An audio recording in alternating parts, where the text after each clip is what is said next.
आणि म्हणून आमचे ज्येष्ठ सहकारी या ठिकाणी सोपल साहेब म्हणाले की तू बोल पण माझा विषय पहिल्यांदा मांड. आणि म्हणून मंत्री महोदय कृषीशी मला वाटतं अशी जी तुमच्याकडे कृषी आहे ना, आपले कॅबिनेट मंत्री आहेत कुठं? काय झालं म्हणजे त्यांच्यावर वरच्या म्हणजे वरच्या म्हणजे काय झालं म्हणजे चाकबीक पडते म्हणून येत नाही की काय सभागृहामध्ये? काय होतं काय? बरं असू दे, अशी जी तुम्ही आहात ना काय हरकत नाही. आणि म्हणून सन्मान्य सोपल साहेबांचं हे मी माझं मांडणं म्हणण्याच्या त्यांचा विषय म्हणून त्यांचं नाव घेऊन मी जाणीवपूर्वक या ठिकाणी मांडतोय.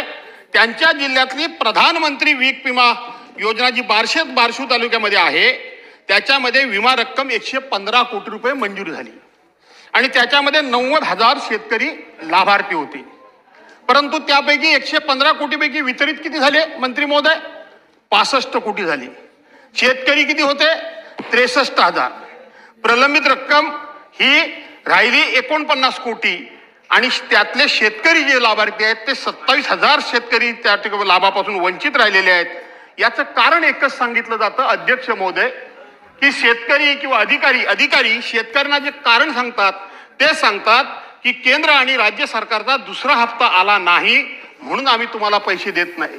तुमच्या उत्तराच्या भाषणामध्ये ही खरी गोष्ट आहे का?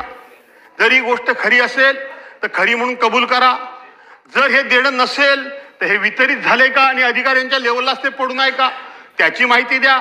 आणि याच्या उपर हे जर पैसे आलेच नसतील तर आपण दुसरा हप्ता कधी देणार हे सुद्धा या ठिकाणी सभागृहाला सांगा. अध्यक्ष